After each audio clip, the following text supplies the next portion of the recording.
जय जय शङ्कर हर हर शङ्कर जय जय शङ्कर हर हर शङ्कर जय जय शङ्कर हर हर शङ्कर जय जय शङ्कर சமூக தனி வாழ்க்கை நெறிகள் தெய்வத்தின் குரல் 3ஆம் பாகம்.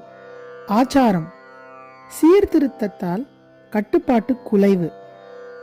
என்ன காரணம் என்றால், எஸ்டாப்ளிஷ்டாக நன்கு நிலைப்பட்டதாக உள்ள சாஸ்திர ஆச்சாரங்களில் கை வைத்து கொஞ்சமோ நஞ்சமோ மாற்றி சீர்திருத்தம் பண்ணலாம் என்கிற எண்ணம் வந்தவுடனேயே ஒழுங்குக்கு கட்டுப்பட்டு நடப்பது என்ற அடக்க குணம் போக ஆரம்பித்து விடுகிறது.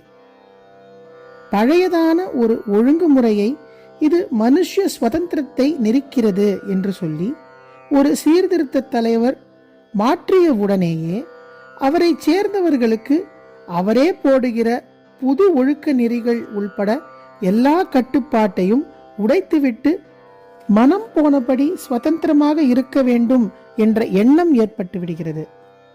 ஒரு தலைவர் பழைய ஆச்சார கெடுபடியிலிருந்து உங்களை விடுவிக்கிறேன் என்று ஸ்வயமாச்சாரியராக தாமே தம்மை ஒரு சேவியராக இரட்சகராக ஆக்கிக்கொண்டு உதவ வருகிறார் என்றால், அவரை சேர்ந்தவர்கள் கொஞ்ச நாளிலேயே நீங்கள் பழைய ஆச்சார கெடுபிடியிலிருந்து மக்களுக்கு விடுதலை கொடுத்தீர்களானால் இப்போது நீங்கள் புதிதாக போடுகிற கெடுபிடிகளிலிருந்தும் நாங்களே விடுபடுகிறோம் என்று வெளியே கிளம்பி விடுவார்கள்.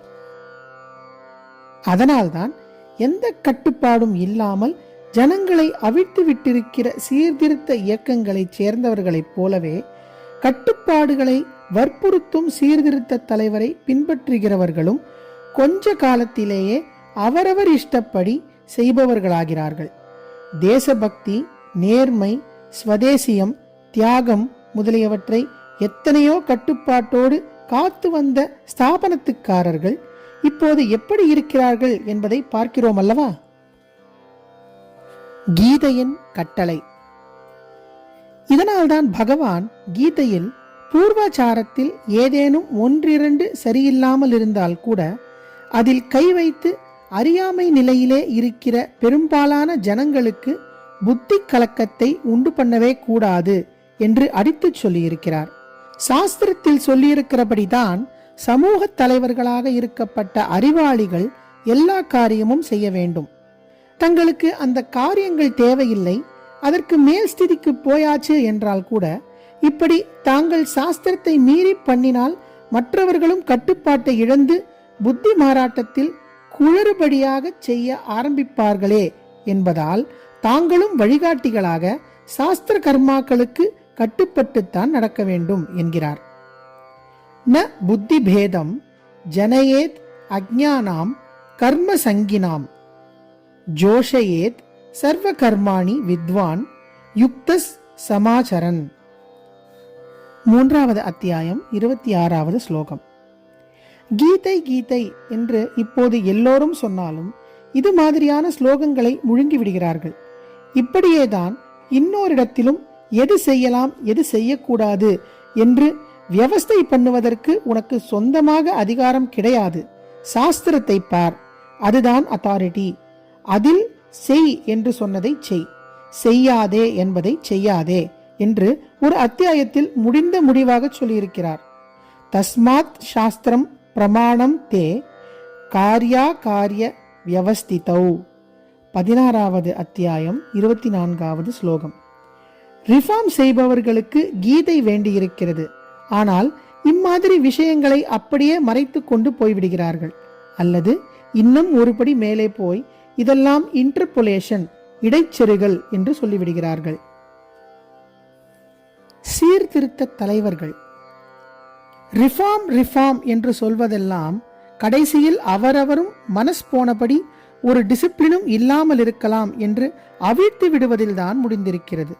ரிஃபார்ம்களை ஆரம்பித்து வைக்கிற எல்லா சீடர்களையும் ஒழுங்கு தப்பினவர்கள் என்று சொல்வதற்கில்லைதான். சாஸ்திர சம்பிரதாய விதிகளாகிற ஒழுங்குகளில் பலதை இவர்களும் விட்டவர்கள்தான் என்பதால் இவர்களை சனாதன தர்ம பீடங்களாக மட ஸ்தாபனங்களில் இருக்கிற நாங்கள் ஒப்புக்கொள்ளத்தான் இல்லை. என்றாலும் இவர்கள் பர்சனல் லைஃபில், தனி வாழ்க்கையில் சத்தியம், நேர்மை, ஒழுக்கம், தியாகம், அன்பு போன்ற பலவற்றை கடைபிடித்தவர்கள் என்பதை ஆட்சேபிப்பதற்கில்லை. ஓரளவுக்கு படிப்பு, விஷய ஞானம் எல்லாம் உள்ளவர்களாகவும் ஜனங்களை நல்லதில் கொண்டு போக வேண்டும் என்பதில் நிஜமாக அக்கறை கொண்டவர்களாகவுமே இந்த சீர்திருத்த தலைவர்களில் பலர் இருந்திருக்கிறார்கள் என்றும் சொல்லலாம். ஆனாலும் இவர்கள் பண்ணுகிற பெரிய தப்பு என்னவென்றால், தங்கள் புத்திக்கு சரியாக தோன்றுவதுதான் சரி, பாக்கியெல்லாம் தப்பு என்று நினைப்பதுதான். தாங்கள் சுத்தர்கள்தான், விஷயம் தெரிந்தவர்கள்தான் என்றாலும் தர்ம சாஸ்திரங்களை வேத வழி பிரகாரம் பண்ணி வைத்த ரிஷிகளும் மனு முதலிய பெரியவர்களும் தங்களை விடவும் எவ்வளவோ சுத்தர்கள், எவ்வளவோ விஷயம் தெரிந்தவர்கள் என்று உணர்கிற மரியாதை இவர்களுக்கு இல்லை.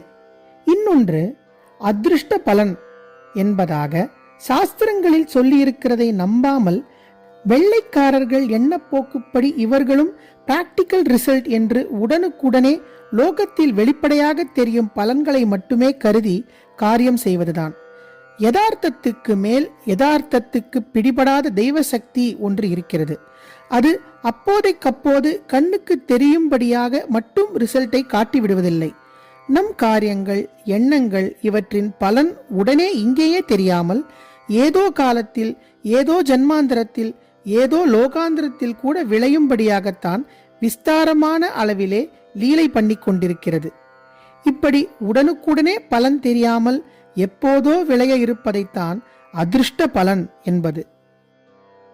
இதிலே இந்த ரிஃபார்மர்களுக்கு அநேகமாக நம்பிக்கையே கிடையாது. அவர்களுடைய படிப்பு, பார்வை எல்லாம் வெள்ளைக்காரர்களின் வழியிலேதான் இருக்கிறது. அதனால்தான் லோகத்தில் அநேக வித்தியாசங்கள் இருப்பதெல்லாம் ஜன்மாந்திர கர்மாப்படி அவரவரும் ஆத்மாபிவிருத்தி அடைவதற்காகத்தான் ஏற்பட்டது என்பதை ஒப்புக்கொள்ளாமல் சமத்துவம், அபேதவாதம் என்று எதையோ சொல்லிக்கொண்டு எல்லாவற்றையும் பல பட்டடையாக போட்டு குழப்ப வேண்டும் என்கிறார்கள். இப்படியே லோகாந்திரங்களிலும் அதிர்ஷ்ட பலன் ஏற்படுவதை புரிந்து கொள்ளாததால் தேவதைகளுக்கான யஜ்ஞாதி கர்மாக்கள், பித்ருக்களுக்கான திவச தர்ப்பணாதிகள் ஆகியவற்றை வீண் காரியம், சூப்பர்ஸ்டிஷன் என்று கேலி செய்கிறார்கள். லோகாந்திர ஜன்மாந்தரங்களில் பலனை தருபவனாக ஈஸ்வரன் ஒருவன் இருக்கிறான் என்பதை மறந்து தாங்களே அதிகாரி, தாங்களே கர்த்தா என்று நினைத்து கொண்டு இவர்கள் விரும்புகிற சீர்திருத்தம், முன்னேற்றம் எல்லாம் தங்கள் வாழ்நாளிலேயே நடந்து பார்த்தாக வேண்டும், இன் மை லைஃப் டைம் என்கிறார்கள். இவர்களில் சிலர் கொஞ்சம் கூட அடக்கமில்லாமல் இருக்கும்போது தம்ப மான மதான்விதாக என்று கீதையில் சொல்லியிருப்பதைப் போல தாங்களே எதையும் சாதித்துவிட முடியும் என்று தற்பெருமையில் மதம் பிடித்து டம்பமாக திட்டங்களை போட்டு லோகத்தையே மாற்றிவிடப் போகிறேனாக்கும் என்று கிளம்புகிறார்கள்.